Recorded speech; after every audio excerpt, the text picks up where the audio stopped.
ननद सौतेली बेटी है। ननद और भाभी का रिश्ता तो आप सब जानते हैं कि कैसा होता है। आए दिन दोनों में कोई खटपट ना हो, ऐसा तो हो ही नहीं सकता। ऐसा ही कुछ रिश्ता है वर्षा और उसकी ननद तनिषा का। अब तनिषा को है वर्षा की हर बात में उल्टा जवाब देने की आदत, जिससे हो चुकी है वर्षा अब परेशान। तो चलिए देखते हैं अपनी इस परेशानी से निकलने का वर्षा को क्या रास्ता मिलता है। ये कैसे बर्तन धोए तनिषा तुमने? आधे से ज्यादा बर्तनों पर तो साबुन लगा हुआ है। मुझे ना ऐसे ही बर्तन धोने आते हैं, आपको गंदे लग रहे हैं तो खुद धो लो। अरे खुद तो मैं धो ही लूंगी, लेकिन इस घर की सारी जिम्मेदारी सिर्फ मेरी नहीं है ना। तुम भी इस घर में रहती हो तो काम में मदद तो कर ही सकती हो। तुम्हें कोई भी काम बता दूं हमेशा उल्टा ही करोगी। मुझे तो जो काम जैसा करना आता है ना, मैं वैसा ही करूंगी। आपको ज्यादा प्रॉब्लम हो रही है तो मुझे काम करने के लिए कहती क्यों? खुद ही कर लिया करो ना।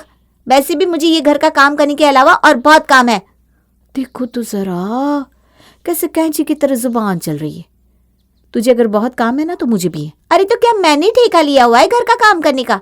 अब आप घर की बहू हो तो घर का काम आप ही करोगी। वैसे भी आपके पास घर का काम करने के अलावा और काम क्या है? अच्छा, अगर मैं अपने परिवार पर थोड़ा ज्यादा ध्यान देने के लिए अपनी जॉब नहीं कर रही तो मेरे पास घर का काम करने के अलावा और काम ही क्या है? कोई बात नहीं, एक बार शादी हो जाने दो अपनी। मैं तो चाहती हूँ तुम्हें भी ऐसी ही ननद मिले जो तुम्हें ये सब बोले, तब तुम्हें समझ में आएगा। अब तो हमेशा मेरा बुरा ही चाहोगी ना। कभी कुछ अच्छा भी सोच लिया करो मेरे बारे में।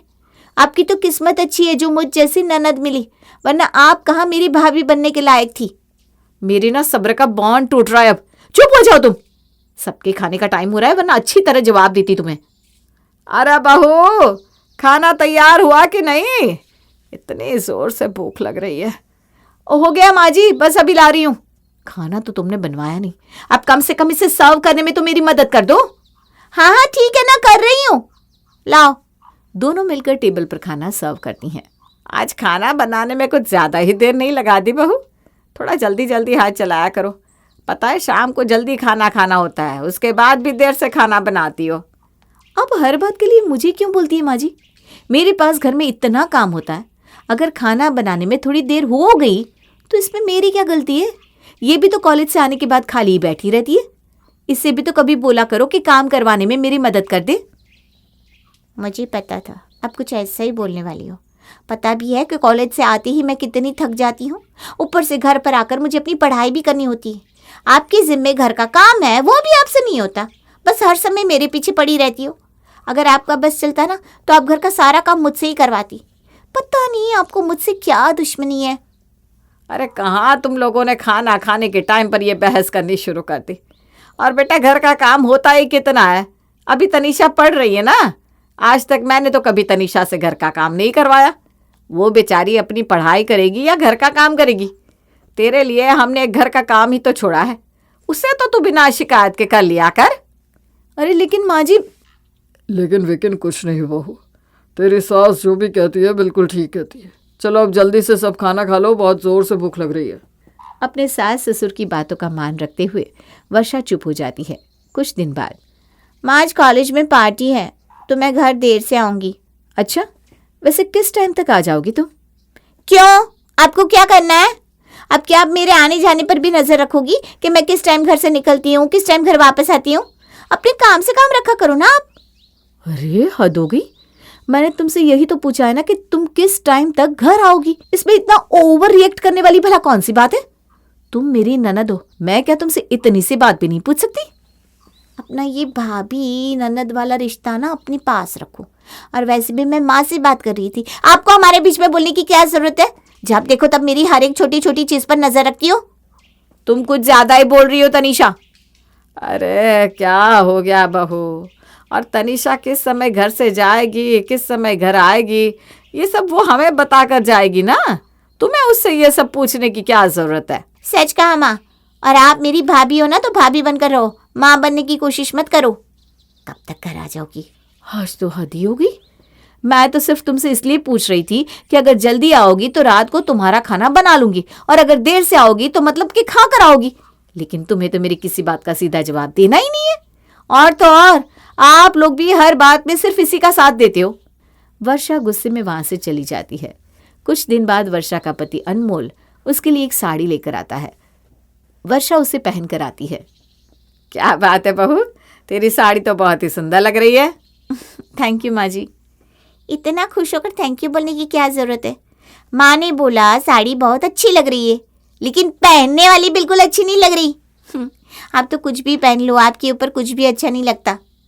तनिषा, मुझे अच्छी तरह पता है कि मैं इस साड़ी में कैसे लग रही हूँ और कैसे नहीं, इसलिए मुझे तुम्हारी किसी कॉम्प्लीमेंट की कोई ज़रूरत नहीं है। और दूसरी बात, अगर किसी के बारे में कुछ अच्छा नहीं बोल सकती तो बोलो ही मत। मुझे तो समझ में नहीं आता आखिर तुम्हें मुझसे प्रॉब्लम क्या है। प्रॉब्लम तो मुझे आपसे क्या ही होगी, लेकिन जब भी आपका चेहरा देखती हूँ ना तो गुस्सा आने लगता है।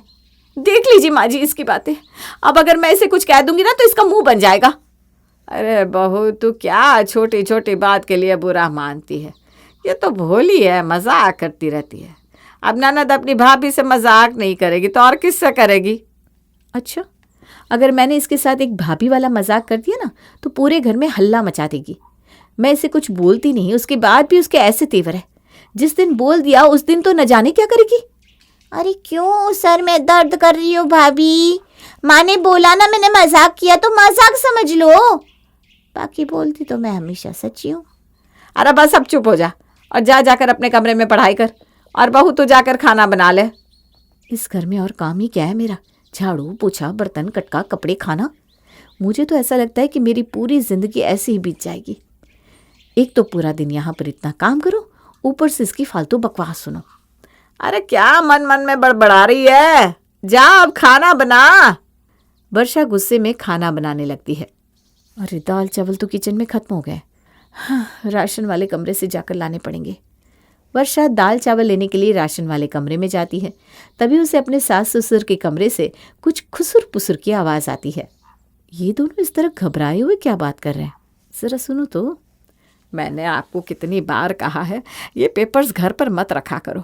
अगर गलती से कभी तनिषा ने ये पेपर्स देख लिए ना तो उसे पता चल जाएगा कि वो हमारी सगी बेटी नहीं है, बल्कि हमने उसे गोद लिया है। बाप रे बाप, इतना बड़ा सच छुपाया इन लोगों ने तनिषा से। लेकिन अब इसका फ़ायदा मैं उठाऊंगी। अभी बताती हूँ इनको। माँ जी, ये आप क्या बोल रही हो? तनिषा अडॉप्टेड है?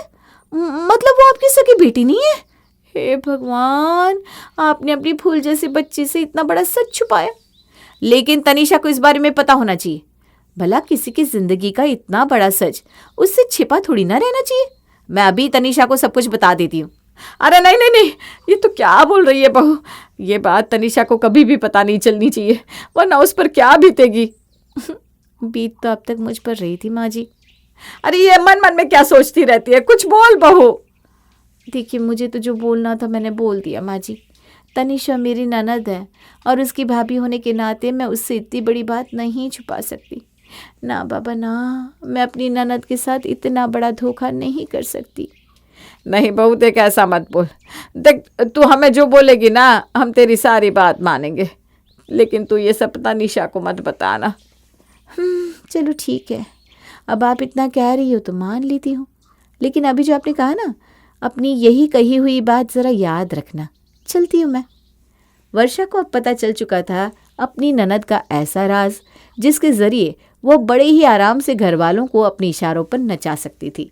और नचाए भी क्यों ना, जब उसके ससुराल वाले और ननद ने हमेशा उसे अपने इशारों पर नचाने में कोई कसर नहीं छोड़ी, तो इतना अच्छा मौका मिलने पर वो भला कोई कसर क्यों छोड़े।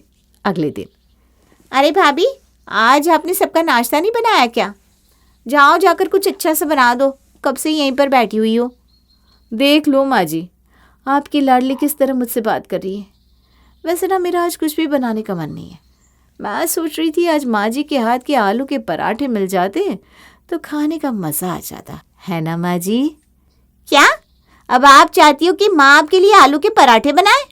हिम्मत तो देखो, माँ को नाश्ता बनाने के लिए बोल रही है। अरे तो क्या हो गया बेटा, मेरी बहू है, इसका क्या कभी मन नहीं कर सकता मेरे हाथ का खाना खाने का? और तू भी ना इससे थोड़ी तमीज़ से बात कर लिया कर। अरे भाभी है वो तेरी। क्या क्या क्या बहू तू बैठ, मैं अभी तेरे लिए गर्मा गर्म आलू के पराठे लेकर आती हूँ। पराठों के साथ ज़रा गर्मा गर्म कड़क अदरक वाली चाय भी बना लेना। बिना चाय के पराठे खाने का तो मज़ा ही नहीं आता। है ना पापा जी? अब हाँ बेटा, वो तो है। आज सूरज किस दिशा से उगा है? ये सब क्या हो रहा है मेरे घर में? वैसे मम्मी जी, आज तक मैंने कभी तनीषा के हाथ की चाय नहीं पी।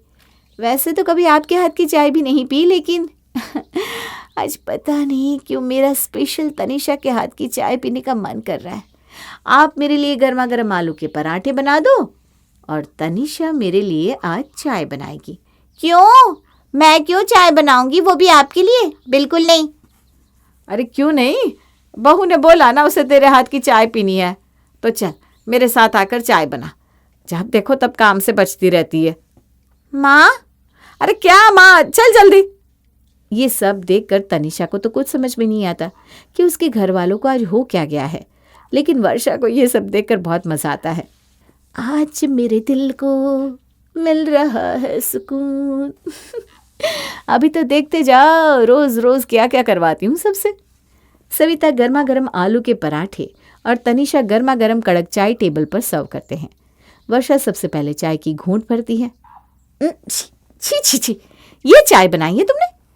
इससे गंदी चाय तो मैंने अपनी जिंदगी में कभी नहीं पी। एक तो मैंने आपके लिए चाय बना कर दी, ऊपर से बकवास कर रही हो। इतनी ही गंदी लग रही है मेरे हाथ की चाय तो खुद जाकर चाय बना लो, आई बड़ी। अरे, अपनी भाभी से बात करने की बिल्कुल भी तमीज नहीं है क्या तुम्हें? देख लो मम्मी जी कैसे बात कर रही है मुझसे। तनीषा, कितनी बार बताऊं बेटा, ये तेरी भाभी है, इससे तमीज से बात कर लिया करो। ये ना बहू, अभी थोड़ी भूली है, धीरे धीरे सब समझ जाएगी। आज के बाद तू हमेशा अपनी भाभी से तमीज से बात करेगी, समझी? अरे हो क्या गया है आपको? आज से पहले तो कभी अपनी बहू की इतनी साइड नहीं ली जितनी आज ले रही हो। कहीं इन्होंने कोई जादू टोना तो नहीं कर दिया आप पर? जादू टोने का तो पता नहीं, लेकिन सब सुधर ज़रूर गए। खैर ये सब छोड़ो, अब मुझे ये समझ में नहीं आ रहा कि मैं ये पराठा खाऊं कैसे। चाय तो इसने पीने लायक बिल्कुल भी नहीं बनाई। अगर इसके साथ खाने को थोड़ी दही मिल जाती तो अच्छा होता। अच्छा दही मैं अभी लेकर आती हूँ बहू। कहाँ पर रखी है? दही घर पर तो नहीं रखी माँ जी, दुकान से जाकर लानी पड़ेगी। वैसे चाहे तो पापा जी भी ला सकते हैं। हाँ हाँ, क्यों नहीं बेटा, तेरा दही खाने का मन है तो अभी दही लेकर आता हूँ। साथ में बूंदी भी ले आऊँगा, तेरे लिए बूंदी और दही का रायता बना लेंगे। आपने तो मेरे मुंह की बात छीन ली पापा जी, थैंक यू सो मच। मुझे तो लगता है आज सूरज किसी और दिशा से ही उगा है। इससे पहले कि ये सब देख देख कर मैं पागल हो जाऊं, मैं कॉलेज ही चली जाती हूँ। अच्छा सुनो ना, बहुत दिनों से मैंने मैनिक्योर नहीं करवाया, पार्लर जाने का मन नहीं कर रहा। आज तुम आते हुए मैनिक्योर किट ले आना और तुम ही मेरा मैनिक्योर कर देना। वैसे भी तुम्हें तो ये सब करना आता ही है। जब घर में तुम्हें ये सब आता है तो मुझे पार्लर जाने की क्या ज़रूरत है। इसलिए सारा सामान लेकर थोड़ा जल्दी आ जाना। क्या? मुझे तो लगता है मैं अभी तक सपने में ही हूँ, ये सब कुछ सच नहीं हो सकता। और रही बात आपका मैनिक्योर करने की, तो वो तो इस जन्म में होने से रहा। इसलिए चाहे पार्लर जाओ या खुद अपना मैनिक्योर करो, लेकिन मैं आपका मैनिक्योर नहीं करने वाली और ना ही आपको मैनिक्योर की किट ला कर देने वाली। माँ जी, तनीषा कितनी बार बोलूं तुझे, अपनी भाभी से तमीज से बात किया कर। और तेरी भाभी ने तुझे मैनिक्योर करने के लिए ही तो कहा है, कौन सा पहाड़ तोड़ने को बोल दिया है। चुपचाप घर पर आकर अपनी भाभी का मैनिक्योर कर दियो, वरना मुझसे बुरा कोई नहीं होगा। हे भगवान, यहाँ तो आज पैरेलल यूनिवर्स ही चल रहा है। थोड़ी देर और यहाँ रुकी तो आंखों से आंसू निकल जाएंगे। समझ गई ना माँ जी ने क्या कहा? अब मन मन में क्या बोल रही हो तनीषा? कुछ नहीं बोल रही हूँ मेरी माँ, कुछ नहीं बोल रही हूँ। ले आऊंगी मैनिक्योर किट और कर दूंगी आपका मैनिक्योर। और ऐसा मैनिक्योर करूंगी ना कि आप जिंदगी भर भूल नहीं पाओगी। वो तो समय ही बताएगा ननद जी। तनीषा को ना चाहते हुए भी वर्षा का मैनिक्योर करना ही पड़ता है। अब तो हर दिन वर्षा सभी को अपने इशारों पर नचाती, लेकिन आज आया वर्षा का मनपसंद दिन, जो था संडे। तो चलिए देखते हैं आज संडे को वर्षा सबसे क्या करवाती है। पता नहीं आज घर कुछ ज़्यादा ही गंदा गंदा सा लग रहा है। मन कर रहा है कि फर्श पर ऐसा पोछा लगा हो कि फर्श में अपना चेहरा साफ साफ दिखे। एकदम शीशे की तरह चमकता हुआ फर्श होना चाहिए घर का, है ना तनीषा?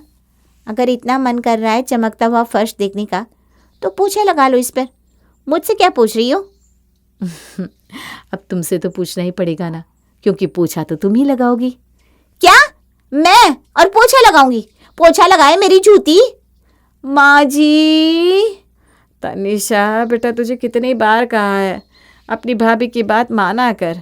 तेरी भाभी तो हर रोज़ ही काम करती है, आज तू कर ले बेटा। हाँ चल, पूरे घर में ना अच्छी तरह पोछा लगा दे। लेकिन माँ। अरे कोई लेकिन वेकिन नहीं, चल जल्दी से उठ और पोछा लगा।